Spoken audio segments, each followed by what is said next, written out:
get it. It's freaking scary. You just became a different person and changed your entire life. And that's what has got your partner to come back to you to save your marriage. And now there's no time to do any of those things. And this old familiar feeling of I'm a husband, I'm a wife, I'm a father, I'm a mother. I'm not allowed to take care of myself. I'm not allowed to work out. I'm not allowed to eat right. I'm not allowed to say, not right now. I get it. It's a scary moment when that comes rushing back into your life, when you just fought so hard and got your lover back. Here's what we need to do.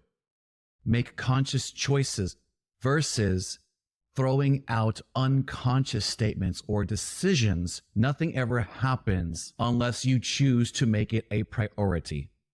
All the quote unquote important things, the things that we call reality, the job, the role you play on this planet or in your family unit.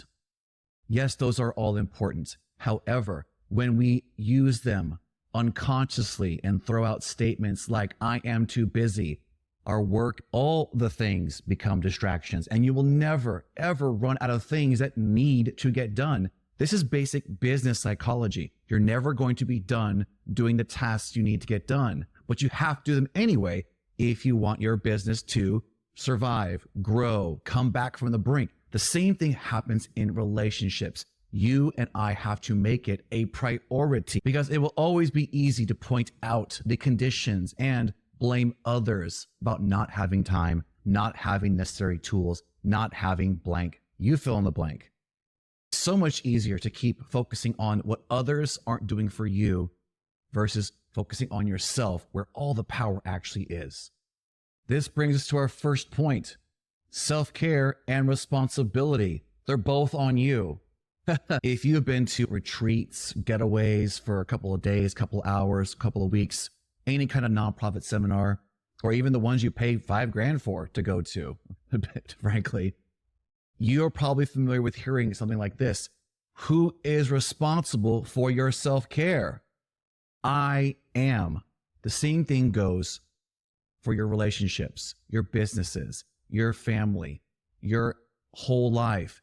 All of it is your responsibility. So the second you start blaming anyone for anything, you start playing the role of a victim, even though you're probably cussing at me right now saying, I'm not a victim.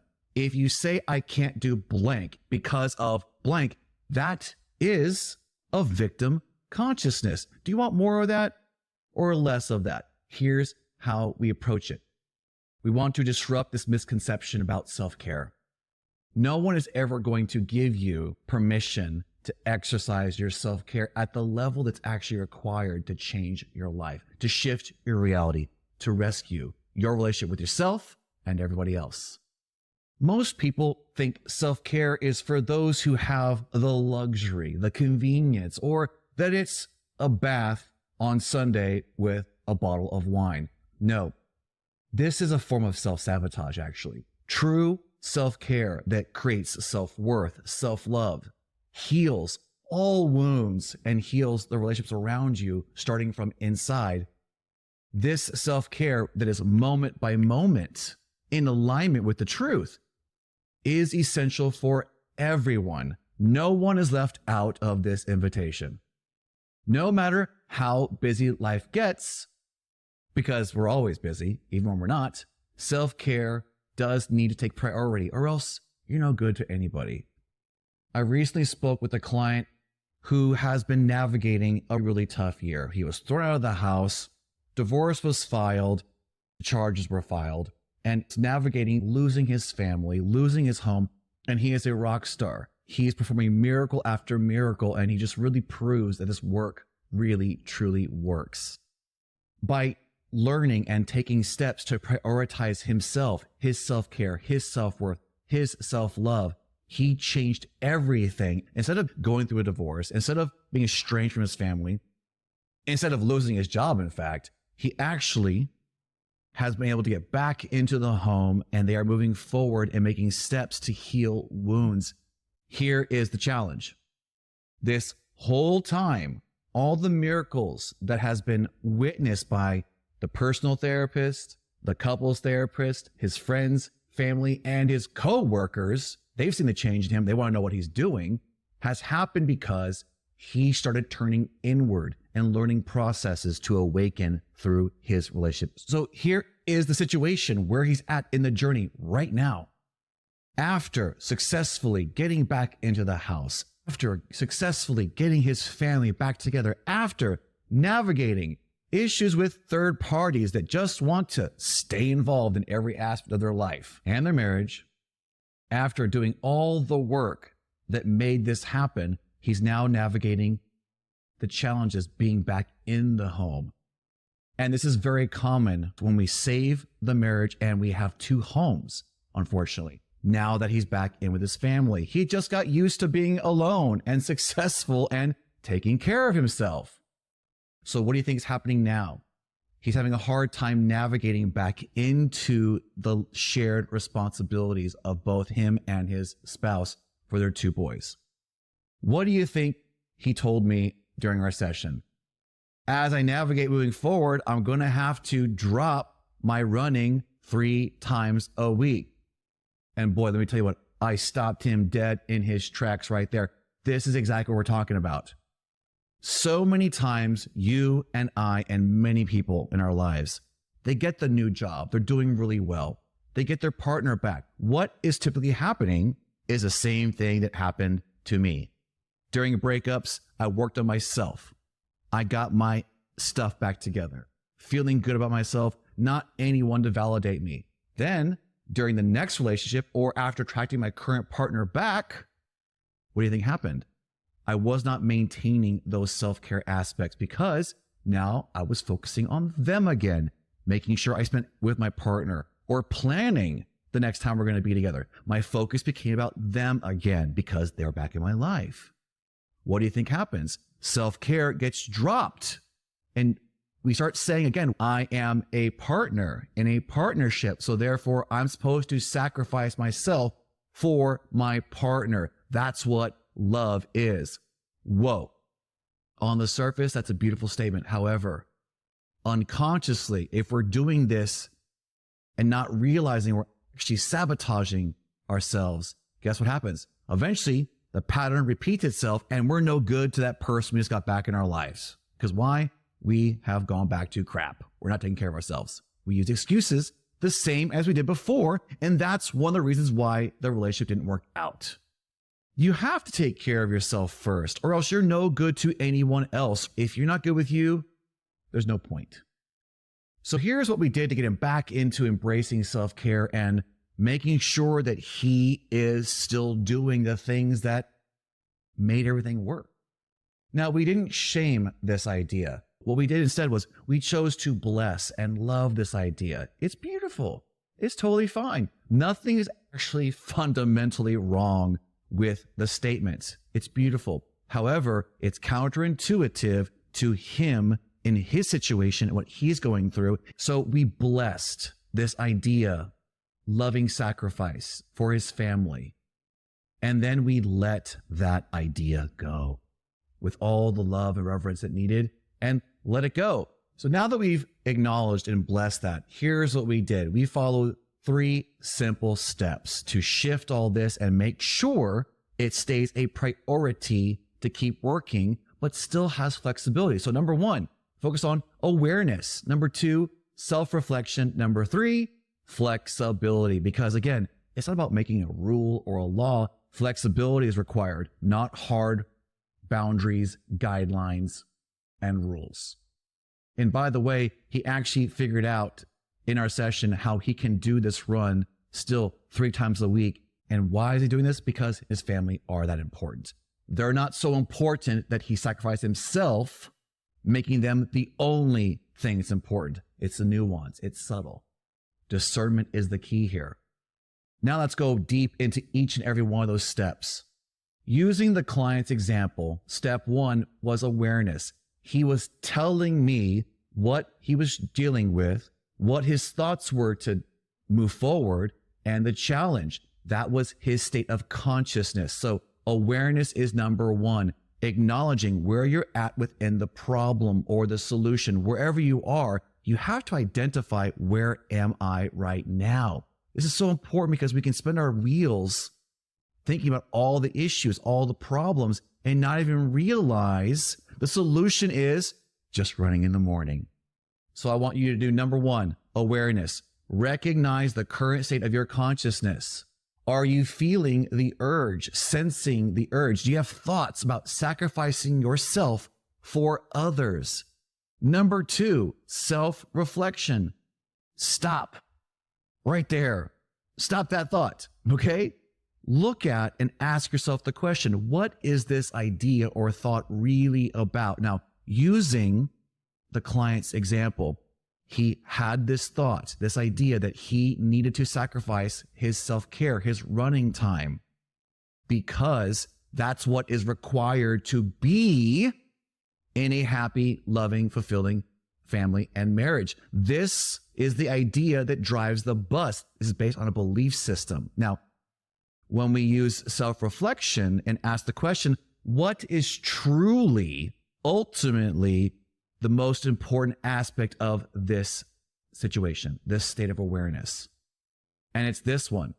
He didn't start seeing results in saving and rescuing his relationship until he made himself the priority, until he stopped focusing exclusively on the self-righteousness of it all, the sadness of it all, what she's doing or not doing, what this third party is doing, how the kids are responding. All of that put his energy and focus outside of himself, leaving him depleted, exhausted, gaining weight, unhappy, miserable, with no solutions. Self-reflecting on the things that are most important, like the fact that his health is important, whether or not he's in his marriage, whether or not he's with his family. He has to take care of himself regardless. So let's recap. Self-reflection. Take time to reflect on what's truly important. Understand that taking care of yourself is not selfish. It's actually essential. I hope this is a wake-up call for everybody. If you're struggling at work, in your relationships, if you're single and you're not happy with who you are, focus on self-reflection about why you aren't taking steps to take care of yourself, to improve the situation or to improve the relationship. And if the answer is you're busy, you might want to self-reflect on that response. Again, identify whatever it is. Bless it, love it. Don't confront it. Don't challenge it. I don't choose this. I choose this. But you better have an answer on what you do choose, or else the process starts all over again. Now on to number three, flexibility. Whew. It is so easy to make really hard rules when we're trying to have integrity, work on our accountability, and we tend to just go so far. That's another form of self-sabotage. Instead of coming up with this hard core schedule that cannot be changed or else it's all worthless, go for a guideline. Go for something flexible so that you can make it a priority and shift it around on the calendar. Have grace, have patience, and flexibility. Like we were talking about with the client, he had to go from this place of I'm doing it to take care of myself no matter what, to I'm back in the house, I'm back with my family. My self-care is causing a problem in my family and my day, so I'm just going to drop it all. No, that's a very hardcore mindset. If you think about it, very narrow-minded, very fixed. There's no growth opportunity for that. However, going for the flexibility, what do we discover? He has time in the morning. He just has to get up early. He just has to make plans. Intentional and flexible with his time and communicate with his partner, which is a big part of what's making the whole thing work in the first place, is communicating differently than we have been trained, differently than we think we're supposed to, differently than the way you have your entire life, just saying, this is who I am. I get to behave poorly, offensively. I can do whatever I want. And if you have a problem with that, then you can get divorced. That is so boring and so easy and triggered. We can stop that, can't we? Yes, we can, very easily. Because you are the operant power. You have the power of intervention. Notice the thought and intervene. Self-reflect and then be flexible and get everything you want with intention. Flexibility, finding ways to adapt your routine. Maybe it's running in the morning or adjusting your schedule. What matters is not giving up on what keeps you grounded. So if you have adopted a journaling practice that has changed your life, if you have stopped drinking and that changed your life, and now that your life is speeding up because you're manifesting faster, you're seeing things happen faster, you need to keep your self-care up, not throw it away. Because here, this happens a lot. We don't want you to go crashing into a tree because you have sped your life up so much. Instead, keep awareness high, self-care high. That way, instead of crashing into a tree, you just hop over some speed bumps a little bit here and there, but still in control. You're still driving the bus. Bringing all of this together, when you focus on self-care, it's not about you. It's not just about you. It's about you and everybody else around you. It's about you being the best version of yourself, for yourself and for those reflections in front of you, those sacred relationships. Because if you love them, you have to love yourself more to show up the way they truly deserve, which is to get the best of you, all of you. Because everything is from you. Fix yourself, everything else is easy.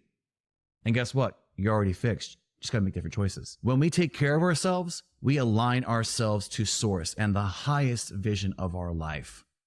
Instead of giving in to all of the excuses, all the conditions that have been there our entire life, they just keep changing names and faces, but they're all still layers of the same onion. Remember, who is responsible for self-care?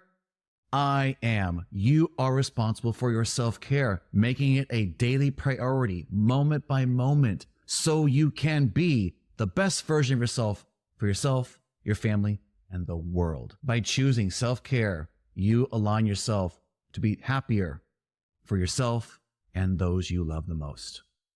If you got a lot out of this video and it resonates with you, consider checking out more of my videos on my channel about relationships, spiritual awakening, and self-care. Sign up for the 3-day challenge, Relationship Rescue, to save your marriage, save your relationship in just 3 days. This also gets you access to my weekly office hours every single Thursday, but you gotta sign up. So go to Relationship Rescue Workbook. Check the links below, get on my calendar, one-on-one coaching, group coaching, the masterclass, the Relationship Rescue Challenge. Let's change everything in our reality by changing ourselves first. I am putting out 5+ pieces of content every single week on this podcast to make sure the message gets out to you. Subscribe so that you can get the tips as soon as they come out. Until tomorrow, this is Anthony Cortino, Sacred Cobra. You are sacred, you are worthy, and you are loved. We'll see you tomorrow. Cheers.